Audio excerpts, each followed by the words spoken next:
Madame, Messieurs, bonsoir. Merci de votre fidélité à la une ce soir. Plus de 4 millions de doses Pfizer sont attendues et 250 000 autres Moderna.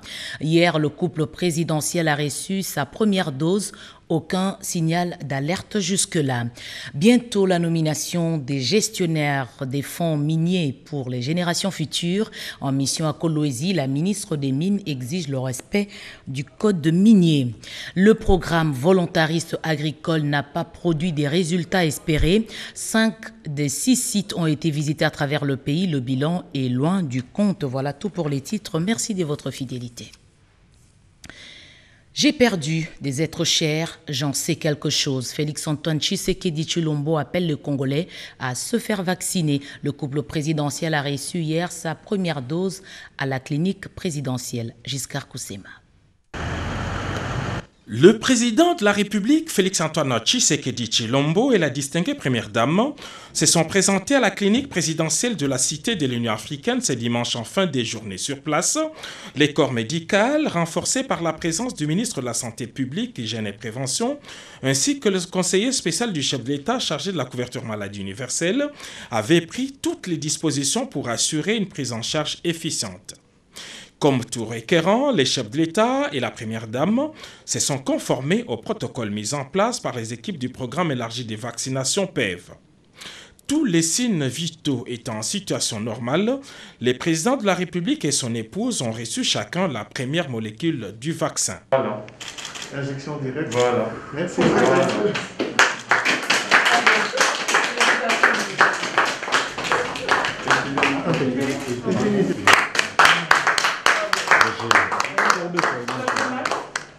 Sur recommandation du médecin, le couple présidentiel a été convié à la salle d'observation pendant un quart d'heure et c'est de là que le garant de la nation a lancé un appel à ses compatriotes pour les inviter à faire de même. Ma première réaction, physiquement déjà, ça va bien. Donc c'est la preuve que on peut prendre ce vaccin sans qu'il se passe quoi que ce soit. La seconde réaction, c'est de dire que par cet acte, je confirme ce que j'avais dit il y a quelques semaines à Goma, que le moment venu, j'allais le faire avec mon épouse. Donc, vous voyez que je ne viens pas en cobaye, je viens vraiment en personne sûre que le vaccin protège. C'est vrai que le vaccin, nous devons tous l'avoir parce que malheureusement, cette pandémie tue. Et moi, j'en sais quelque chose. J'ai perdu des êtres chers, plusieurs. Donc, par cet acte, vraiment, je veux montrer à mes compatriotes qu'il faut vraiment prendre ce vaccin et qu'il ne faut pas du tout s'inquiéter. Donc là, je suis en attente. Il faut, après avoir pris le vaccin, attendre 15 minutes. Donc je suis là, j'attends. Jusque-là, ça se passe bien. Je suis à 10 minutes déjà. Donc, pour vous dire, tout se passe bien. Donc, vraiment, je demande à tous nos compatriotes de se mettre à l'abri de cette pandémie et en prenant le vaccin, évidemment. Voilà. Donc, mon épouse est là. Elle vient aussi, la première dame, elle vient de recevoir le vaccin 5 minutes après moi. Donc elle aura 5 minutes d'attente de plus. Mais sinon, tout va bien. Il n'y a aucun problème et vraiment, je demande instamment à tous mes compatriotes de prendre ce vaccin parce qu'il sauve des vies. Par ces gestes, le couple présidentiel a lancé la deuxième phase de vaccination contre la Covid-19 et après une demi-heure d'observation, les présidents de la République et la distinguée première dame n'ont présenté aucun signe d'alerte. Les corps médicaux avaient de bonnes raisons de pousser un ouf de soulagement. Mais le chef de l'État vient de montrer l'exemple parce que je pense qu'il était très attendu. Avec raison, parce que c'est lui le garant de la sécurité et du bien-être de tous les Congolais. Et il a pris la mesure depuis très longtemps de cette pandémie. Et rappelez-vous qu'on avait fait venir d'abord un premier lot de vaccins. Et puis là, on vient de recevoir un deuxième lot de vaccins. Et le chef de l'État, comme il avait annoncé, dès lors qu'on recevrait ce lot, il allait se faire vacciner, lui et la première dame. Après une gestion de la pandémie bien maîtrisée, la République démocratique du Congo fait aujourd'hui partie de pays qui ont une solution vaccinale variée. La task force présidentielle annonce l'arrivée imminente d'autres lots de vaccins dans les prochains jours. Le train est lancé parce que là, on a reçu 250 000 doses de Moderna. On va recevoir très rapidement, probablement la semaine prochaine, encore 250 000 doses, cette fois-ci de Pfizer.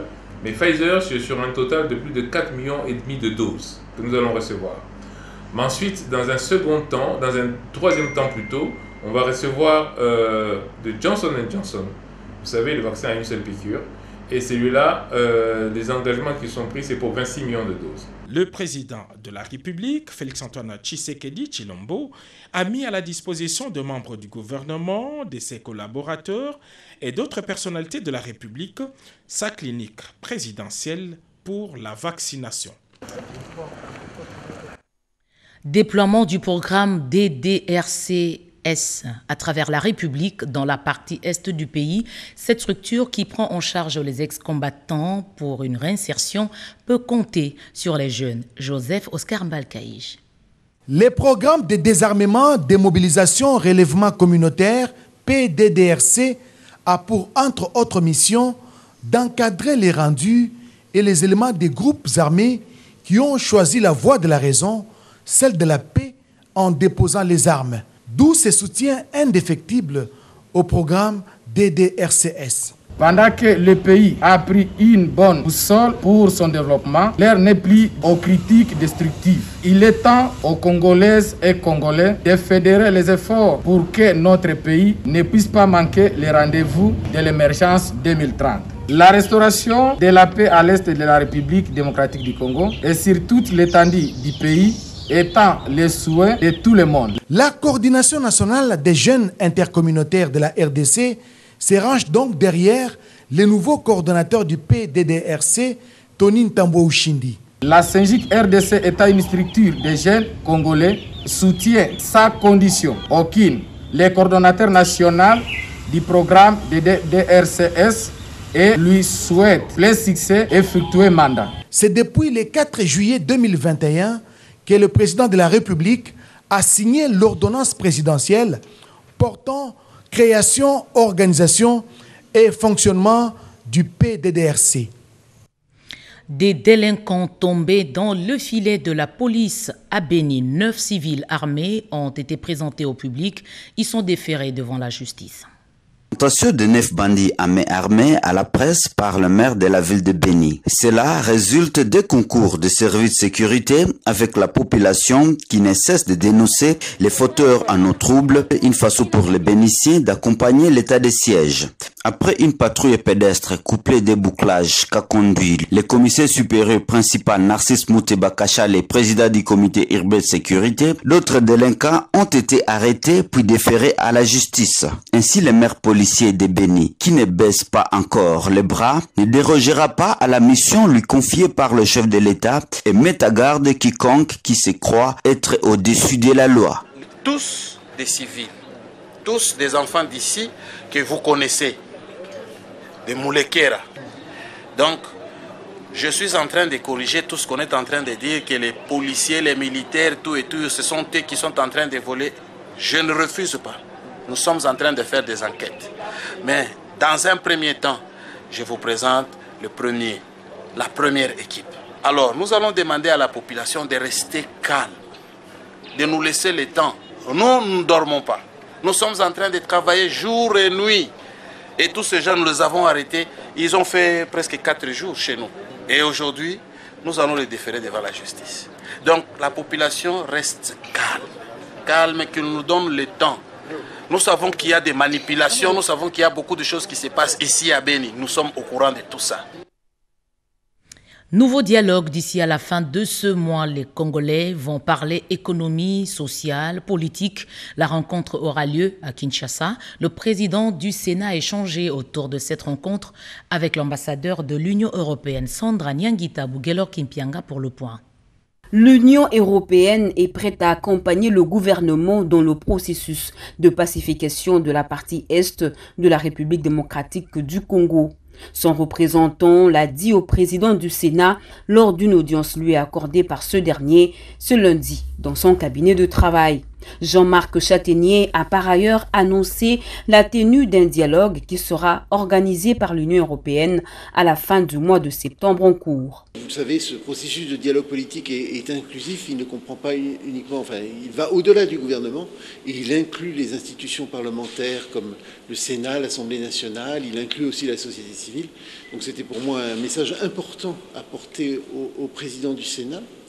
Et puis ensuite, bien sûr, nous avons abordé des sujets de fond qui sont pour nous importants, pour lesquels nous pensons que l'Union européenne peut apporter un accompagnement à la République démocratique du Congo, qui sont d'une part l'appui au retour à la paix dans l'est de la République démocratique du Congo, l'accompagnement que nous pourrions apporter en discussion, bien sûr, avec nos partenaires congolais sur le processus qu'on appelle DDRCS, nous assurer qu'effectivement il y ait une porte de sortie qui soit là pour les anciens combattants. Et puis nous avons parlé aussi du processus électoral et de l'accompagnement que l'Union européenne pourrait faire par rapport à celui-ci. Selon l'hôte de Modeste Bahati Lukwebo, la rencontre mettra autour d'une même table tous les Congolais de toutes tendances confondues et l'Union européenne. Les questions politiques, économiques et sociales seront évoquées. Fin de la mission humanitaire de l'Union africaine au Nord Kivu, des émissaires de l'UA ont été aux côtés des victimes de l'éruption volcanique de Nyiragongo. De retour à Kinshasa, ils ont fait le point au Premier ministre Jean-Michel Sama Lukonde, Pati Tondango Kizunda, Marcel Moubenga. Bienvenue le Sala. Solidarité de l'Union africaine à la République démocratique du Congo, la délégation à l'issue de sa visite humanitaire aux sinistrés de Goma dans le Nord Kivu, victime de l'éruption du mont Nyiragongo, a rencontré ce lundi 13 septembre le Premier ministre Jean-Michel Sama Lukonde Kyenge. Il était question de faire le point de sa visite dans cette partie est de la République démocratique du Congo. Nous avons pu voir aussi sur site les sinistrés, nous avons la possibilité de rencontrer les enfants de Goma et aussi nous avons informé son Excellence le Premier ministre. Notre visite rentre dans un cadre de solidarité et de soutien avec le gouvernement et le peuple. Nous avons exprimé notre satisfaction de notre visite et remerciements pour l'accueil chaleureux qui a été réservé à notre délégation depuis notre arrivée jusqu'à la fin de notre programme, vraiment constructif. La délégation de Lamine Bali était conduite à la primature par le vice-ministre des Affaires étrangères, Sami Adoubango, qui a réceptionné la semaine dernière les chèques de l'Union africaine pour le soutien humanitaire des sinistrés de Goma, un geste louable dans le cadre de la solidarité régionale. Changement de ton dans les entreprises publiques. Les grèves cèdent la place au dialogue constructif. Des nominations dans certaines entreprises pour un nouveau souffle. La ministre du portefeuille assume ce bilan devant la presse. Angèle Mabiala-Landou et Litomba, reportage. Depuis sa nomination à la tête du ministère du portefeuille, la princesse Adèle Kaïnda Maïna a pris le temps d'étudier minutieusement la situation des entreprises publiques de manière à connaître les difficultés auxquelles elles sont confrontées et proposer au gouvernement les voies et moyens de les réhabiliter.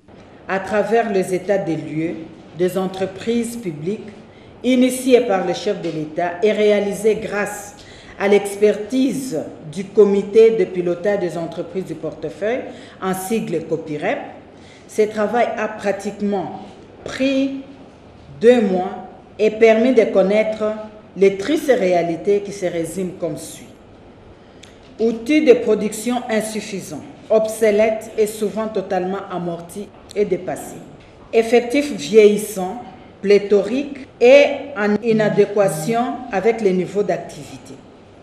Charges sociales lourdes. Grâce à la revue du portefeuille réalisée, un diagnostic sévère a été fait pour matérialiser la relance des entreprises encore viables. 137 jours durant, son ministère a fourni de gros efforts pour la relance des activités et la matérialisation de la vision du chef de l'État qui met l'homme au centre de tout, le peuple d'abord. Je reste encore très optimiste parce que la mission, nous comme guerrières, que nous puissions arriver à faire sortir ces entreprises du bourbier. Pour le numéro 1 du portefeuille, les efforts fournis vont favoriser un apport efficient du portefeuille au budget de la République démocratique du Congo. Taxes illégales, responsabilité sociétale des entreprises, respect du code minier en mission à Kolwezi. La ministre des Mines a surfé sur ces différents points au cours des échanges avec les opérateurs miniers et la société civile. Paulette Lomba.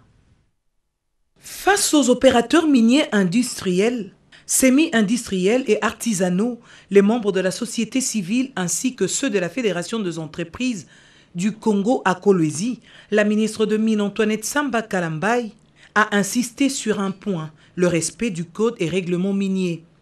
D'autres sujets, et non le moindre, se sont invités, notamment la problématique de l'exploitation artisanale, les taxes illégales ainsi que des obligations sociétales par rapport aux 15% de redevance minière allouées aux entités territoriales décentralisées et 0,3% des dotations pour les communautés locales. Déplore la multitude des taxes payées, une situation qui, selon eux, ne favorise pas l'amélioration du climat des affaires.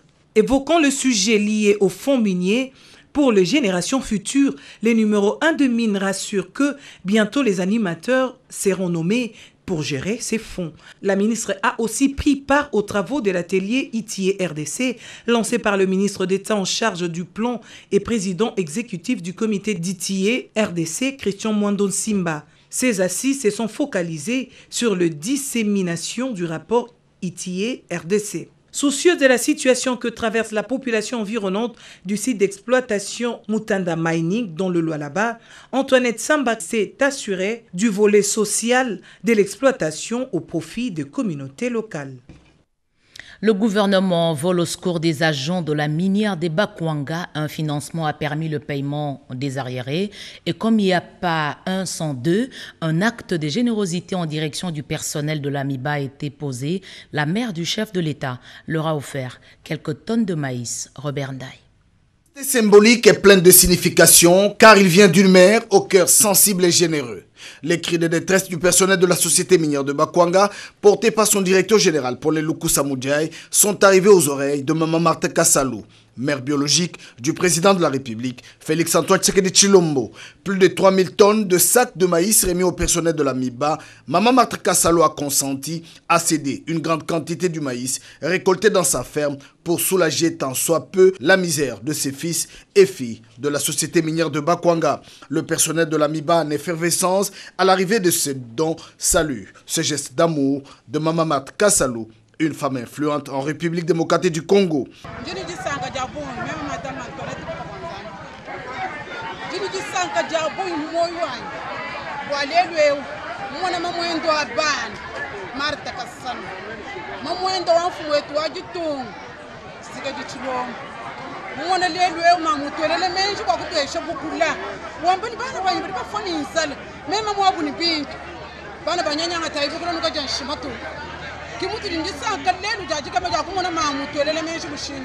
La MIBA qui continue sa marche vers sa relance vient de bénéficier encore une fois du gouvernement de la République $1 million américains qui a permis de procéder une fois de plus à la paye de son personnel. Des efforts du comité Paulin Lukusa pour le recouvrement de la créance MIBA sont les fruits des longues démarches entreprises auprès du gouvernement de la République. Depuis la mise à disposition de $5 millions américains en 2020, la MIBA a assuré sa production qui s'élève à ce jour à 167 000 carats de diamants déjà extraits. Le déblocage régulier de la créance permettra à la MIBA non seulement d'assurer la paix sociale, mais aussi garantir les investissements et les fonds de roulement. Les actions qui montrent la volonté du chef de l'État, Félix Antoine Tshisekedi Tshilombo, de relancer les activités de production de diamants à la société minière de Bakwanga. Le système licence master doctorat LMD au cœur des débats dans les états généraux de l'enseignement supérieur et universitaire à Lubumbashi pour le ministre Mohindo Nzangi, il faut commencer et s'améliorer quotidiennement. Edith Chala. Considéré comme l'un des objectifs majeurs de ces assises des états généraux de l'enseignement supérieur et universitaire, la problématique de la mise en œuvre du système licence master doctorat LMD a été présentée par 4 experts à l'assistance en présence du ministre de l'enseignement supérieur et universitaire, Mohindo Nzangi.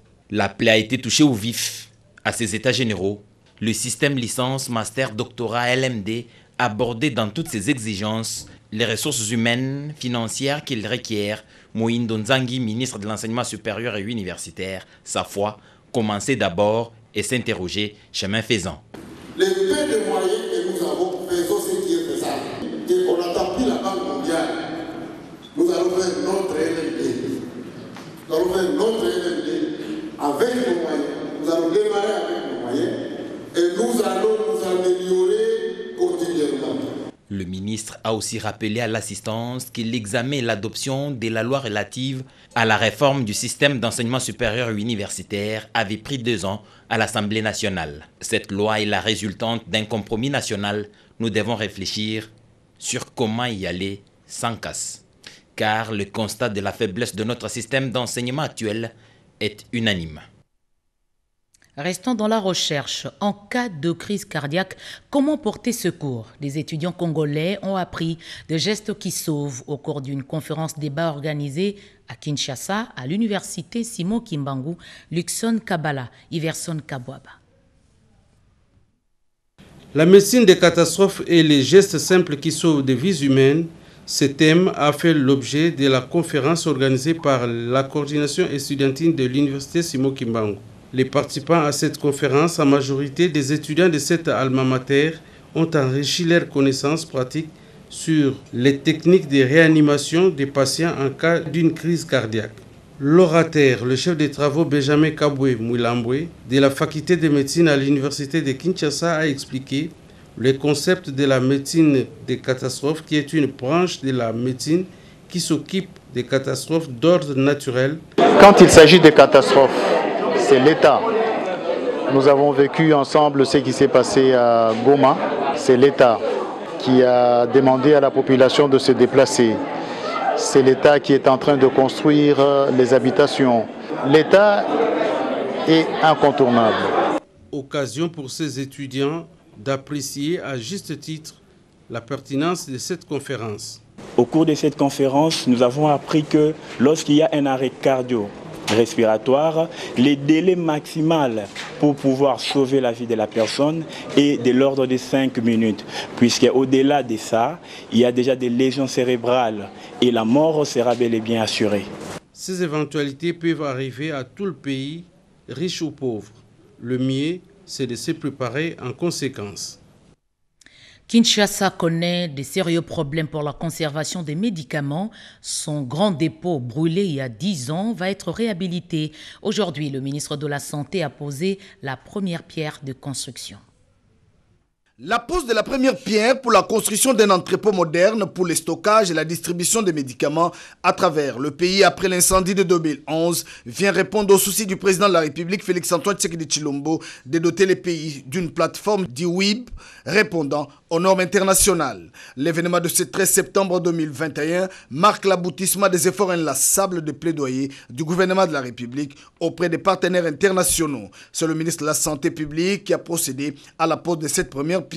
Je cite donc la construction du warehouse inbox moderne qui permettra d'augmenter et améliorer les capacités ainsi les conditions de stockage au niveau central pour les médicaments et tous les autres produits de santé.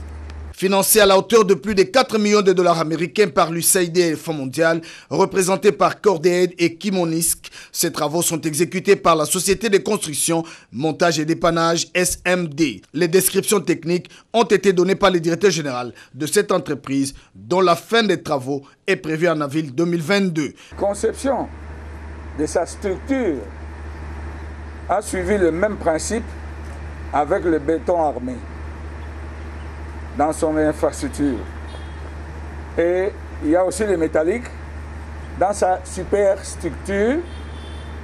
Et ce projet répond effectivement à sa mission intrinsèque d'une source d'eau où l'homme s'y rend pour se désaltérer. Bien avant, des allocutions ont été prononcées. Le directeur du programme national d'approvisionnement en médicaments est revenu sur les causes de l'incendie de 2011 et les démarches entreprises pour obtenir ces financements. Madame Patricia Doutrio, qui, au nom du représentant de l'USAID, a salué l'excellence des relations dans le domaine de la santé avec la République démocratique du Congo. Une visite guidée du chantier a permis de se faire une idée de ces grands bijoux pour le bien-être de la population congolaise. Un autre événement, c'est la visite des bâtiments en construction du laboratoire pharmaceutique de Kinshasa. Le ministre de la Santé publique, Dr Jean-Jacques Bongani, a félicité le personnel médical pour la qualité du travail. C'est par la signature du livre d'or que la cérémonie a pris fin et marque désormais un pas vers la reconstruction dans le domaine de la santé. Lutte contre la consommation des stupéfiants et autres drogues dans la capitale. Une campagne contre Bombay a été lancée à la Tchangou par le Conseil national de la jeunesse. Grand mot des grands remèdes, dit-on. Le Conseil national de la jeunesse l'a compris. Son président national, M. Mukambila, a lancé depuis l'esplanade du marché de la Liberté dans la commune de Massina une campagne de sensibilisation dénommée Elenge Toboy Bombay.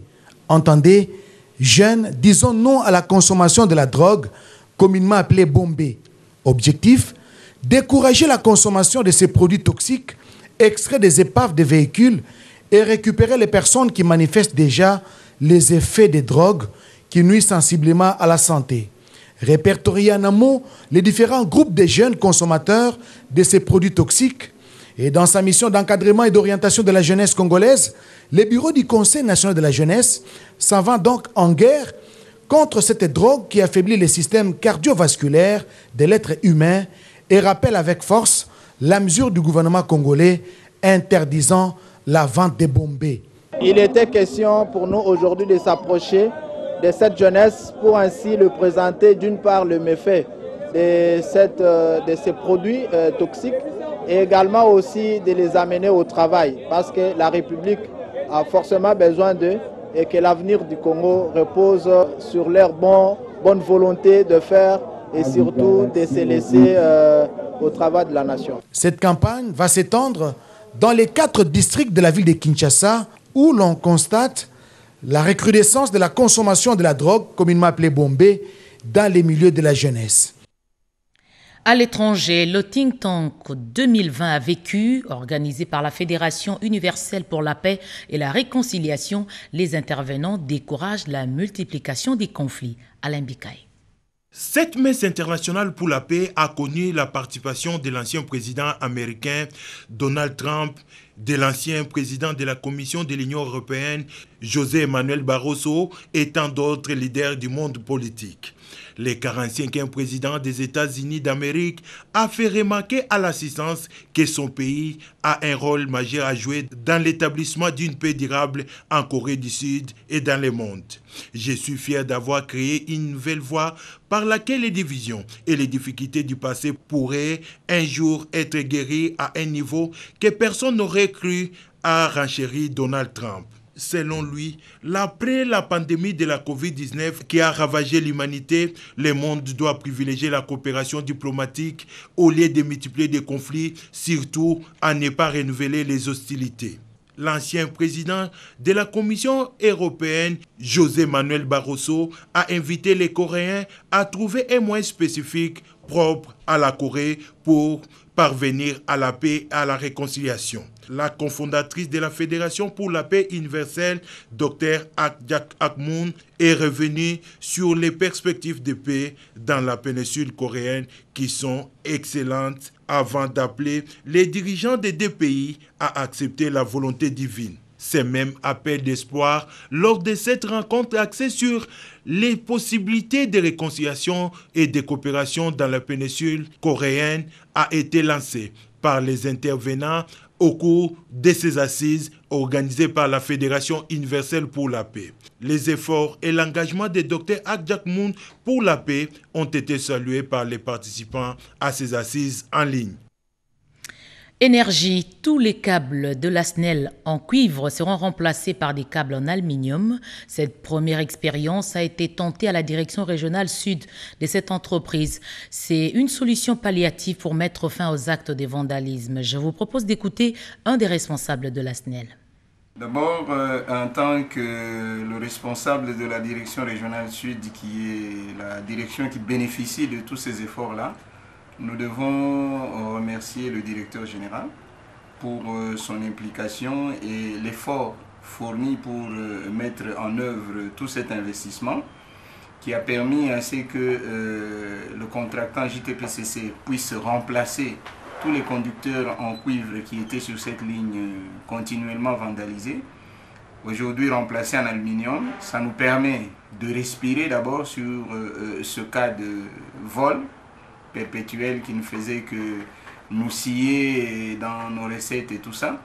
Mais en même temps, pour permettre aussi l'évacuation de toute cette production de Mwadingusha Ekoni, Mwadingusha Centrale qui est aujourd'hui complètement modernisée, comme vous l'avez peut-être aussi remarqué de passage là-bas. Donc, ce sont des actions, même si sur le plan interne, le manager principal de la SNEL n'en a pas fait la publicité, nous devons pouvoir le dire et à la population, puisqu'il s'est inscrit dans la ligne profonde de la vision du chef de l'État, le peuple d'abord, à qui nous devons une desserte qui doit passer de 9% pratiquement à 23%. C'est une grande déception. Le programme volontariste agricole mis en œuvre depuis 2016 pour augmenter la production agricole n'a pas atteint ses objectifs, constat fait par un émissaire du chef de l'État lors des visites dans différents sites. Guilain Kabalondi pour des précisions. La revanche du sol sur le sous-sol, tel que le souhaite le chef de l'État Félix Antoine Tshisekedi Tshilombo, passe notamment par le développement du secteur agricole. Des programmes élaborés et mis en œuvre pour booster ces secteurs existent et sont en cours d'exécution sans que la situation ne change.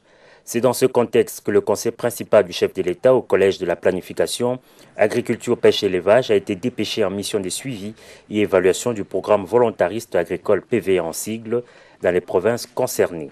Sur les 6 sites agricoles à travers le pays, 5 ont été visités par Ambroise Kazambou Moukinai. Après la présentation des civilités à Madame le gouverneur intérimaire du Kasaï oriental, le conseil principal du chef de l'État Ambroise Kazambou s'est immédiatement rendu en Kwadi, dans le territoire de Tshilenge. Le principal constat, c'est le taux de réalisation très faible du programme PVA. Autre site visité, c'est celui de Sakadi, dans le Holomami. Le conseil principal a évalué les équipements que le prestataire DEM a fournis au gestionnaire BAB pour les travaux de l'agriculture. Tracteurs, moissonneuses et plusieurs autres engins ont été trouvés sur place. Quant à l'usine de transformation de produits agricoles, elle est en cours de construction. À Lubondaï, dans le Kasaï central par contre, sur les 2500 hectares prévus pour les développements agricoles, aucun hectare n'a été emblavé en dépit de la forte présence des tracteurs. Sur le site d'Nkoudi, dans le Congo central, la réalité est quasi la même. Ajoutez à cela l'absence d'une usine de transformation de produits agricoles. Seule la base agricole de Mongata Maluku dans la ville-province de Kinshasa dispose d'une usine déjà construite. Les bémols, c'est que la production n'est pas encore en récolte. Mise en œuvre pour 5 ans, soit de 2016 à 2021, ce programme PVA qui a pour objectif d'augmenter par la mécanisation agricole la production vivrière en vue d'impacter positivement sur le prix des produits de base sur le marché, n'a pas, en croire le conseil principal du chef de l'État, atteint ses objectifs et le taux de réalisation n'est qu'à 41,9%.